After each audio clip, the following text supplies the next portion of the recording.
स्वागत है आप सभी का आज के मुख्य समाचार के इस वीडियो में, जहां हम आपके लिए हर दिन लेकर आते हैं देश और दुनिया की तमाम बड़ी खबरें। एक एक करके सभी बड़ी खबरों के बारे में आपको सटीक जानकारी देंगे। बस आप इस वीडियो के साथ अंत तक बने रहें। साथ ही आपसे एक छोटी सी रिक्वेस्ट है कि मुझे इस वीडियो को बनाने में बहुत मेहनत लगती है, तो इस मेहनत के लिए वीडियो पर एक लाइक जरूर कीजिएगा। साथ ही वीडियो के नीचे दिए गए इस लाल बटन को दबाकर चैनल को सब्सक्राइब कीजिए और इस घंटी को भी दबाइए ताकि आपको दिन भर की बड़ी खबरों की जानकारी लगातार मिलती रहे। तो दोस्तों, आज की पहली बड़ी खबर की अपडेट की बात करें तो रिसर्च में हुआ बड़ा खुलासा, कोरोना की तीसरी लहर को सिर्फ ऐसे रोक सकता है भारत। जी हां, भारत प्रार्थना कर रहा था कि कोविड की तीसरी लहर का देश को सामना न करना पड़े। हालांकि इसको रोकने के लिए प्रशासक, स्वास्थ्य पेशेवर और वैक्सीन निर्माता कड़ी मेहनत कर रहे हैं। हालांकि जिस तरह से देश खुद को टीका लगा रहा है वो संक्रमण से बचने के लिए आवश्यकता से काफी कम हो सकता है। ये अनुमान लगाया गया है कि तीसरी कोविड लहर को रोकने के लिए भारत को इस साल दिसंबर तक अपनी 1.3 बिलियन से अधिक आबादी कि कम से कम 60% के टीके की दोनों खुराकों के साथ टीका लगाना चाहिए। इसके लिए उसे हर दिन 8.6 मिलियन लोगों को इंजेक्शन लगाने होंगे। एक सप्ताह में थोड़ा अधिक समय से देश प्रतिदिन लगभग 4 मिलियन लोगों को टीकाकरण कर रहा है, जो कि 4.6 मिलियन कम है। अगर टीके लगाने की रफ्तार बढ़ती है तो कोरोना की तीसरी लहर को रोका जा सकता है। और अगली बड़ी खबर की बात करें तो सेना अगले साल तक बनाएगी नए आक्रामक जंगी समूह। टैंक से लेकर लड़ाकू विमान से होंगे लैस।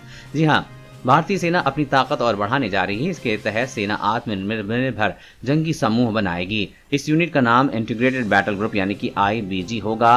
ये जरूरत के समय जल्द से जल्द तैनात हो जाएगी और इसकी मारक क्षमता भी अधिक होगी। ये यूनिट सभी जरूरी गोला बारूद और अन्य साजो सामान के साथ लैस होगी। इसके जरिए जरूरत के समय पाकिस्तान और चीन को कड़ी टक्कर देने में मदद मिलेगी।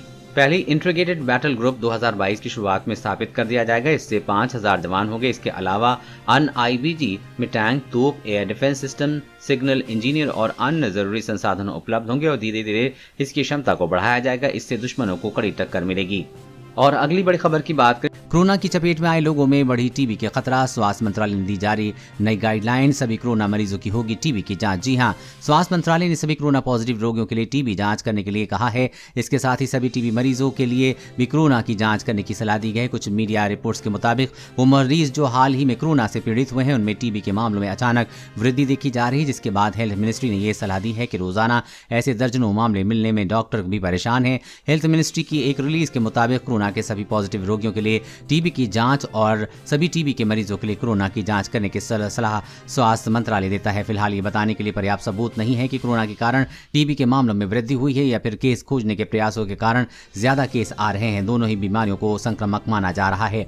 और अगली बड़ी खबर की बात करें तो ICICI बैंक ग्राहकों को झटका, बदलेंगे कई जरूरी नियम। अगले महीने से इन सुविधाओं के लिए देना होगा ज्यादा चार्ज। जी हाँ, ICICI बैंक ग्राहकों को अगले महीने से झटका लगने वाला है। ऐसा इसलिए क्योंकि बैंक कैश ट्रांजैक्शन समेत कई बैंकिंग सर्विसेज के चार्जेस बढ़ाने जा रहा है।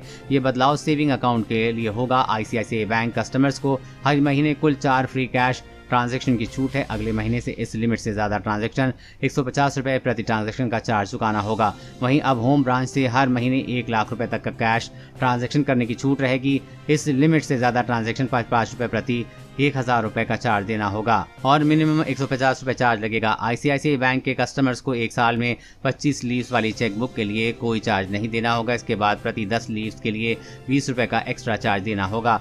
वहीं नॉन होम ब्रांच से एक दिन में 25,000 रुपए तक के ट्रांजैक्शन पर कोई शुल्क नहीं लगेगा। इससे ज्यादा ट्रांजैक्शन पर 5 रुपए प्रति 1000 रुपए तक चार्ज देना होगा।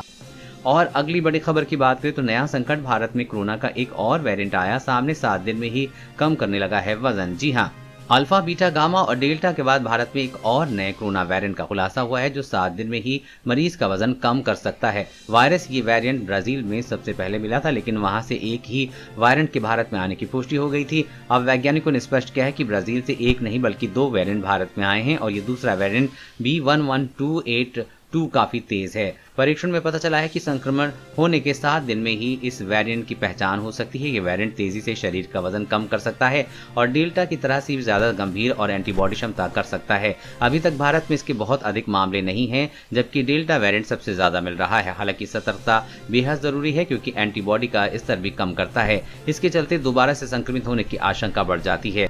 और अगली बड़ी खबर की बात करें तो समुद्र में चीन ने बढ़ाई टेंशन। शार्क जैसा दिखने वाला रोबोट ड्रोन किया तैयार, दुश्मनों को चुपके से कर देगा तबाह। जी हां, दुनिया के अक्सर देशों के खिलाफ आक्रामक रवैया रखने वाला चीन गुपचुप तरीके से अपनी सैन्य क्षमता में इजाफा करता जा रहा है। इसका ताज़ा नमूना है चीन का बनाया रोबो शार्क, जो कि एक अंडर वाटर रोबोट ड्रोन है। चीन के इस शार्क जैसे दिखने वाले ड्रोन ने अब दूसरे देशों की चिंता एक बार फिर से बढ़ा दी है, क्योंकि ये पानी के अंदर आसानी से दुश्मनों को चकमा दे सकता है। चीन की इस तरह की तकनीक अमेरिका, भारत सहित कई देशों के लिए टेंशन बढ़ा सकती है। इस बेबी शार्क से दिखने वाले रोबोट की खासियत यह है कि बेहद कम आवाज करता है, लंबे समय तक पानी में रह सकता है और तेजी से काम करता है। और अगली बड़ी खबर की बात करें तो डेल्टा से भी ज्यादा खतरनाक हो सकता है। लैम्बडा वेरिएंट अब तक 30 देशों में मिला। जी हाँ, कोरोना वायरस के डेल्टा वेरिएंट ने दुनिया में तबाही मचा दी है। इस वेरिएंट ने भारत में कोरोना की दूसरी लहर के तहत लाखों लोगों की जान ली है और आज भी इस डेल्टा वेरिएंट को स्वास्थ्य अधिकारियों ने वेरिएंट ऑफ कंसर्न की श्रेणी में रखा हुआ है। डेल्टा के बाद अब कोरोना वायरस के लैम्बडा वेरिएंट को सबसे ज्यादा खतरनाक बताया जा रहा है। मलेशिया के स्वास्थ्य मंत्रालय ने इसे वेरिएंट ऑफ कंसर्न की श्रेणी में डाल दिया है। मंत्रालय ने जानकारी दी है कि अब तक 30 से ज्यादा देशों में लैम्बडा और वेरिएंट के मामले मिले हैं। मलेशिया के स्वास्थ्य मंत्रालय ने बताया है कि लैम्बडा स्ट्रेन पेरू में सबसे पहले पाया गया था। ये दुनिया में सबसे ज्यादा मृत्यु दर वाला देश है। स्वास्थ्य मंत्रालय ने जानकारी दी है कि ब्रिटेन में लैम्बडा वेरिएंट के कुछ मामले सामने आए हैं। बता दें कि कुछ स्वास्थ्य अधिकारी इस बात को लेकर चिंतित हैं। ये वेरिएंट डेल्टा की तुलना में ज्यादा संक्रामक हो सकता है। और अगली बड़ी खबर की बात करें तो यूपी की बिजली उपभोक्ताओं के लिए आई नई व्हाट्सएप सुविधा, घर बैठे मिलेंगे ये लाभ। जी हां, उत्तर प्रदेश भी बढ़ती टेक्नोलॉजी के साथ आगे बढ़ता जा रहा है। ऐसे में यूपी के बिजली कंज्यूमर्स के लिए एक राहत की खबर है। अब उपभोक्ताओं को बिजली का बिल उनके व्हाट्सएप पर भी मिल जाया करेगा। इसके लिए यूपीपीसीएल ने व्हाट्सएप बिजनेस सर्विस शुरू की है। इससे पहले एक सुविधा उन्हें मिलेगी जिनके पास स्मार्टफोन है। इसके बाद सामान्य मीटर वालों को भी इसका लाभ मिलेगा। हालांकि ये बताया जा रहा है कि कानपुर के लोगों को अभी इस सर्विस के लिए थोड़ा इंतजार करना पड़ेगा। जानकारी के मुताबिक यूपीपीसीएल की इस नई सुविधा के जरिए उपभोक्ताओं के ये 5 काम आसानी से हो जाएंगे: बिजली का बिल, नया कनेक्शन, खराब मीटर, बिल संशोधन, बिजली सप्लाई में व्यवधान की शिकायत। और अगली बड़ी खबर की बात करें तो दुनिया भर में बढ़ने लगे कोरोना के केस, मौतों का भी आंकड़ा बढ़ा। तीसरी लहर की दस्तक। जी हां, दुनिया भर के नए देश वर्तमान में कोरोना के अत्यधिक संक्रामक डेल्टा वेरिएंट से जूझ रहे हैं। कोरोना का ये वेरिएंट और दुनिया भर में विश्व स्वास्थ्य संगठन के लिए तनाव का मुख्य कारण बना हुआ है। विशेषज्ञों का कहना है कि महामारी की तीसरी लहर बन सकता है। इंडोनेशिया, यूके, इजराइल, ऑस्ट्रेलिया जैसे देशों में डेल्टा वेरिएंट के मामलों में उछाल देखा गया है। विश्व स्वास्थ्य संगठन की रिपोर्ट के मुताबिक पिछले सप्ताह कोरोना के मामले 10% बढ़कर लगभग 3 मिलियन हो गए हैं, जिसमें सबसे अधिक संख्या ब्राजील, भारत, इंडोनेशिया और ब्रिटेन में दर्ज की गई है। WHO चीफ ने कहा है कि वायरस लगातार खुद में बदलाव कर रहा है, इसके साथ ही ये ज्यादा संक्रामक हो जाता है। उन्होंने बताया कि डेल्टा वेरिएंट अब WHO के सभी 6 रीजन और 111 से ज्यादा देशों में पहुंच चुका है। ये जल्दी पूरी दुनिया में फैल सकता है, जिससे कि भयंकर तबाही मचेगी। और अगली बड़ी खबर की बात करें तो गांव की समस्याओं का समयबद्ध होगा निपटारा। मोदी सरकार ने तैयार किया मॉडल नागरिक चार्टर। जी हां, गांव के लोगों की मुश्किलों को कम करने के लिए केंद्रीय पंचायत राज मंत्रालय ने मॉडल नागरिक चार्टर तैयार किया है। इससे लागू होने के बाद ग्राम पंचायतों में निर्धारित समय से सेवाओं का लाभ मिलने लगेगा। इसमें ग्राम पंचायतों से जुड़ी कई दर्जन सेवाएं शुमार हैं। इनमें जुड़ी समस्याओं को समयबद्ध तरीके से सुलझाना होगा। आसान भाषा में कहें तो अब गांव में एक ऐसा नेटवर्क तैयार किया जाएगा जिसके बाद गांव में कोई भी समस्या होगी उसे तुरंत सुलझा लिया जाएगा। जैसे मनरेगा का जॉब कार्ड बनवाने से लेकर हैंडपंप की मरम्मत और हर तरह की पेंशन के लिए विधवा व दिव्यांग प्रमाण पत्र देने की सुरक्षा सुविधा भी ग्राम पंचायतों को उपलब्ध कराई जाएगी। गांव को कोई भी व्यक्ति अपनी ग्राम सभा में जन्म, मृत्यु, विवाह और संपत्ति के स्वामित्व का प्रमाण पत्र हर हाल में 3 दिन से प्राप्त कर सकता है। अपने घरों में जलापूर्ति के लिए आवेदन करने के 7 दिनों के भीतर कनेक्शन मिल जाएगा। पाइपलाइन में रिसाव या कोई और खराबी भी 3 दिनों में ठीक हो जाएगी। स्ट्रीट लाइट खंभा लगने और कनेक्शन देने की भी तत्परता बरती जाएगी। वहीं नए राशन कार्ड के लिए आए आवेदनों को 30 दिनों में बना दिया जाएगा। साथ ही गांव के बुजुर्गों, विधवा, कमजोर व्यक्ति के पेंशन आवेदन 1 सप्ताह के भीतर संबंधित विभाग तक पहुंचा दिया जाएगा। और अगली बड़ी खबर की बात करें तो महंगे होने जा रहे हैं टाटा मोटर्स की गाड़ियां। जानिए कंपनी ने क्या बताई वजह। जी हां, देश की प्रमुख ऑटोमोबाइल कंपनी टाटा मोटर्स ने उत्पादन की लागत में बढ़ोतरी की वजह से अपने यात्री वाहनों के दाम बढ़ाने की योजना बनाई। हालांकि ये नहीं बताया कि वो यात्री वाहनों के दाम कब बढ़ाएगी, लेकिन कहा कि वो जल्द ही ये कदम उठाएगी। टाटा मोटर्स ने बयान में कहा है कि कंपनी का इरादा जल्द अपनी कारों और SUV की कीमतों में उचित बढ़ोतरी का है।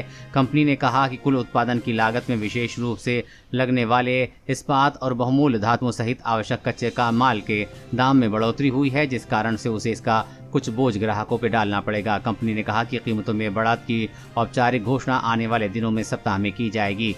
और अगली बड़ी खबर की बात करें तो सरकार ने किसानों को दी राहत। अब 2 एकड़ से कम जमीन वाले भी ले सकेंगे ट्यूबवेल कनेक्शन। जी हां, हरियाणा के किसानों के लिए राहत की खबर है। दक्षिण हरियाणा बिजली वितरण निगम ने ट्यूबवेल कनेक्शन के लिए तय नियमों में बदलाव किया है। जिन किसानों के पास 2 एकड़ जमीन से कम है वो भी ट्यूबवेल कनेक्शन ले सकेंगे। बिजली विभाग की ओर से 2 एकड़ से कम जमीन वालों को कनेक्शन न देने की शर्त को हटा दिया गया, जिससे प्रदेश भर की काफ़ी किसानों को फ़ायदा मिलेगा। प्रदेश में ऐसे कई किसान हैं जिनके पास 2 एकड़ से कम ज़मीन है। ये किसान बिजली कनेक्शन नहीं ले पा रहे हैं। अब वो किसान भी ट्यूबवेल कनेक्शन के लिए आवेदन कर सकेंगे। दोस्तों, आज की खबरों में बस इतना ही। इसी तरह हर रोज काम की खबरें जानने के लिए आप हमेशा हमारे साथ जुड़े रहें।